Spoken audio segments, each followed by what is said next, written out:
ساعة كثير ما تقدر لي لجيت تجيني سلامتك مريني ولك ما يمر لكم ظالم ربي يوفقكم ربي يعمي عليكم ربي يسر اموركم اشرب يا سيدي ان شاء الله صيام الله انا اللي فاضل يشرب يا عيوني يا حبيباتي اخواتي وعيوني وانا ام كل الابد يا مين يا عين بعد طيب الحج كيف صار والله شعرانك تعبان والله الله يشفي لك يا حجي الله يجبر خطتكم الله يوفقكم الله يعمي عليكم يسر امركم نعاد عليك يا حج يلا تقبر عيوني ان شاء الله الفاطر يشرب يا قلبي ولك تقبر قلبي والله انا من غير صوره مصوره. Hello everyone, welcome to GGN. Today is Friday, August 23rd, 2013, and I'm Darko. Alright, I just want to put a quick little alert out there. If you've never seen GGN or watched Global Government News videos, this could be a lot of truth hitting you very fast in a short period of time. So for those that are regular GGN viewers, thanks for joining me and thanks for your support. But also send this video to people like friends and family who you'll hear say, that Assad, that evil Assad, you know, that's that dictator, you know, basically they're completely brainwashed for the Zionist agenda. Send them this video because they're gonna wanna see it. News of chemical weapons attack in Syria published one day before massacre even happened. So this is coming from the Voice of Russia. So it says here that one day before there was a video uploaded on chemical weapons use near Damascus in Syria. The evidence shows that the terrorists massacred people, then recorded the scenes to deceive the world, but they gave themselves away. They said the terrorists in Syria uploaded this video of the crimes in Damascus on August 20th, 2013, then blamed the Syrian government for the attack early on August 21st, 2013. It says even if we regard the chemical attack as taking place at 3:30, it is impossible to take the film of the scene and upload these tens of videos. This shows that the terrorists spread or prepared and organized all the scenes beforehand, then accused the Syrian regime of the massacre that the terrorists carried out. So a lot of crazy stuff going on in Egypt. You have guys acting like they're protesting to bring the Muslim Brotherhood back, so a lot of deception going on. Then you have this article that is being circulated on alternative news media. I've covered this before periodically from January 30th, 2013. This was actually originally posted here, Yahoo News India. So I'm surprised Yahoo even posted this, but maybe it's because it's from India. U.S. backed plan to launch chemical weapon attack on Syria and blame it on the Assad government. Says here the bomber machine gave green light signal to chemical weapons attack plan in Syria that could be blamed on the Assad government and in turn spur international military action in the devastated country, leaked documents have shown. The new report contains an email exchange between two senior officials at British-based contractor Britam Defense showed a scheme approved by Washington. As per the scheme, Qatar would fund the rebel forces in Syria to use the chemical weapons, says the Daily Mail. Now this is important because I saw this article too. I was trying to find an article about the UK government, the British government actually saying, oh yeah, you know, yeah, we supply the Syrian government with chemical weapons. And I'm like, well, that doesn't make any sense. I know that they're supplying these rebels, they call the opposition, which are terrorists, chemical weapons and training them, but the Syrian government, and I'm like, okay. And then all of a sudden I saw another article saying that they were going to sell them chemical gear, these opposition forces. They were going to sell them or arm them or equip them with these chemical hoods and chemical clothing, basically. So I'm like, okay, a chemical attack is coming. But I didn't find that article. But what I did find was this, about the Daily Mail being sued, £100,000 over Syrian chemical weapons storage, libel. So they got hit for libel. So tell me the truth, it's libel. Damages paid to the defense company for article wrongly linking two executives with sales of weapons to Syria. They have apologized and paid the money and damages to a London defense firm, Britain Defense, wrongly linked with alleged chemical weapons plot in Syria. So they have falsely accused the two of its executives of conspiring in a nefarious and illegal plot in the Middle Eastern state for enormous financial reward. Britain to supply Syrian opposition with anti-chemical devices. This is from July 16th. British government is offering non-medical equipment for protection against contaminating gases to the opposition Free Syrian Army, says Hague on Tuesday. to protection against nerve gas, treatment medications, and devices for detection of chemical arms. It says here that the materials are going to be dispatched, but it says here for the existence of strong evidence about the Syrian regime using chemical agents. And we have this: Lebanese army seizes truck loaded with Syrian protective mask. This is from today. August 23rd, Army intelligence units found on Friday additional quantities of sarin gas respiratory protective mask with full gear in the house of the arrested, whatever these guys are, I guess rebels. So the new number of masks has reached more than 2,700. Earlier on Thursday, a Lebanese army unit arrested a man driving a pickup truck loaded with a large quantity of protective masks, the army said in a statement. During the investigation, the man confessed to his crime and claimed that he bought the mask from arms dealers in Lebanon to transfer them to the conflict-hit Syria. Then we have this. This is not exactly new, but I'm going to include it in this report. The U.S. is channeling chemical weapons to al-Qaeda in Syria. Obama's a liar and a terrorist. So who has crossed the red line? It says here Obama and John Kerry are supporting a terrorist organization on the State Department list. So it says here that they're setting the stage for a humanitarian intervention by casually accusing the Syrian president for killing his own people. Yeah, saying following a deliberative review, our intelligence community assesses that the Assad regime has used chemical weapons, including the nerve agent sarin, on a small scale against the opposition multiple times this year. The WMD saga modeled on Iraq based on fabricated evidence is now unfolding.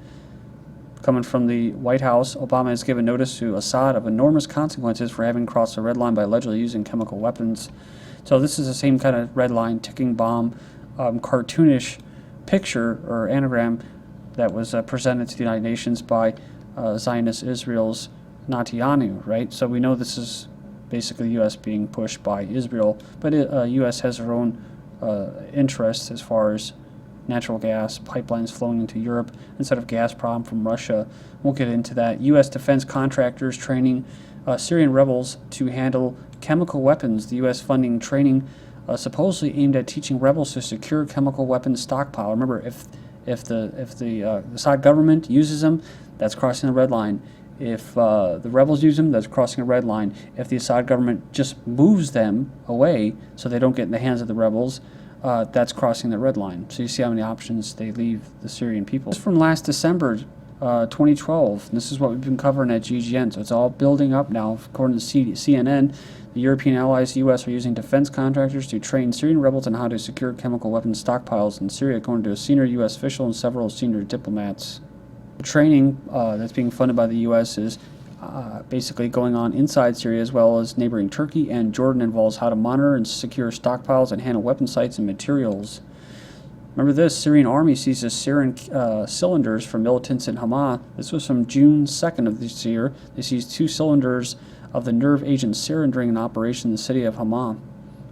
Here we go again. Turkey seizes sarin in homes of anti-Syrian militants, reports say.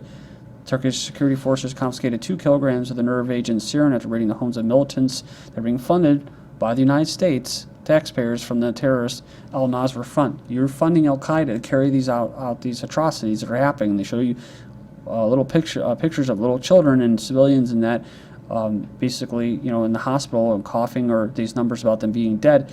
That's the United States. That's regular people, taxpayers. You're funding al-Qaeda to do this.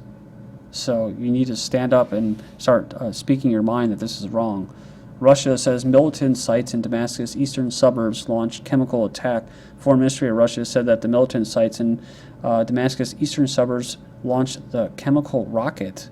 So it says here that they fired Wednesday a handmade rocket similar to the one that the terrorists fired on March 19th on to Khan al-Sal. The rocket contains chemical substances which we have not identified yet, but I have to say it's probably going to be nerve sarin gas, right?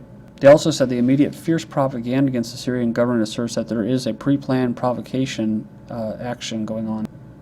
So it says here that he called for a professional, objective investigation into what happened. U.S. avoids red lines after Syrian chemical claims. The U.S. refused to set new red lines for Syria Wednesday as claims a horrific chemical arms strike. So, and this is what I'm talking about. You're going to have all of these people, Americans, that have not followed this. They're too busy watching all kinds of crap news and entertainment. They're going to say, what? Besides Assad being a dictator. And those damn Muslims, let them just kill each other. Let's keep out of this, when the whole time we're actually involved in it. But the same rhetoric that you hear about the United Nations, which has no legitimate authority over any sovereign nation, you'll hear people on comment boards and talk about, oh, the United Nations, haha, what a joke. They don't do anything. They're a bunch of cowards. Well, they shouldn't exist. So why are you even inferring that they should? And then they'll say they use the same mentality for this. Oh, Obama's red line means nothing because he doesn't back it up. It's just like, well, he's funding Al Qaeda. He's funding terrorists and killing people, innocent people. He's invading sovereign nations using terrorists, and you're funding that. So this whole red line crap, they actually will play along with it. They're completely brainwashed fools. U.S. has strong, it's called engineer consent, and that's how they do it. U.S. has strong indications Assad used chemical weapons. Russia says rebel false flag.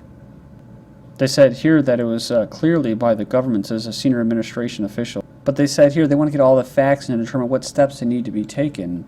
U.S., well, they already have it planned before this even happened. U.S. shrugs off Syrian opposition's chemical weapons use and presses for war.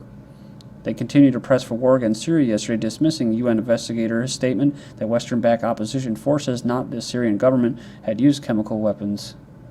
And White House propaganda minister Jay Carney rejected this by saying that we find it highly likely that any chemical weapons use that has taken place in Syria was done by the Assad regime. It says, we are highly skeptical of any suggestions that the opposition used chemical weapons. Well, they couldn't because they're funding that and training them to do this. We just covered that the Syrian rebels have everything to benefit from this chemical weapons attack because they're getting their asses handed to them by the Syrian government, and they are desperate and they want help, and this is their way to get help. And at the same time, seem to be humanitarians. Syrian rebels control alleged chemical attack site, says government cannot grant secure entry. So this is just even more evidence that this was not done by the Syrian government. It says Syria has no control over the site where the alleged chemical attack took place. And also, well, they won't allow UN inspectors to go in there, which just happened to be there on Monday. They just went in there for the last chemical attack to start the inspections, the UN that is, on Monday. Then all of a sudden this happens. Syrian opposition preventing chemical attack probe. It goes on in here, it says, there have been no signs by the opposition that they're going to allow UN experts to go in there and investigate. Well, I don't think they will, since they've been abducting and kidnapping UN peacekeepers and investigators. UN Council seeks clarity on Syria chemical weapons claim. They want clarity on the claims that the Syrian troops used the weapons. Now, this is important because Obama said we can't do anything until we get UN approval by UN mandate. So again, we're going to the global government for this. Well, if their mercenary terrorist forces, known as the Syrian Opposition or Free Syrian Army, won't allow them to investigate, well then, what's going to happen? Images of death in Syria, but no proof of chemical attacks. And now this is from the New York Times. Now they're backpedaling, saying there was no chemical attack. George Galloway of the UK says Israel gave Al-Qaeda chemical weapons to use in Syria. He said if there's been any use of nerve gas, it's the rebels that used it. Well, we've already kind of shown that it most likely would be. In his theory, Israel gave them the chemical weapons. Obama tells CNN key decisions nearing on Syria and Egypt. Asked whether the U.S. government is now facing a more abbreviated time frame on key decisions in Egypt and Syria, Obama repeatedly gave one-word response, yes. U.S. refines military options ahead of Syrian strikes. Officers at the Pentagon on Thursday were updating target lists for possible airstrikes on the range of Syrian government and military installations. France and Turkey push for intervention after latest Syria allegations. Lack of evidence doesn't stop them from calling for action. Australian military planners in Washington are at work on Syrian war plans. War looms. Hundreds of American troops and CIA operatives and special forces that have been trained in Jordan and that have now entered Syria, including Israeli soldiers, 300 men. It says here the second would have joined on August 19th after August 17th. Brzezinski says Saudi Arabia and Qatar, their Western allies, orchestrated Syrian crisis. Kind of odd headline. Washington worries grow over Saudi ties. It said here with what's going on in Egypt, they're increasingly worried about the crisis affecting U.S.-Saudi ties. It's about refugees and resources. EU keen to tap into Israel's gas supply via compete with Russia. Turkey and Israel agreed to start works on pipeline project. Egypt-Israel gas pipeline blown up in the Sinai. Please join me in part 2. This is GGN, and I'm Darko. Thank you.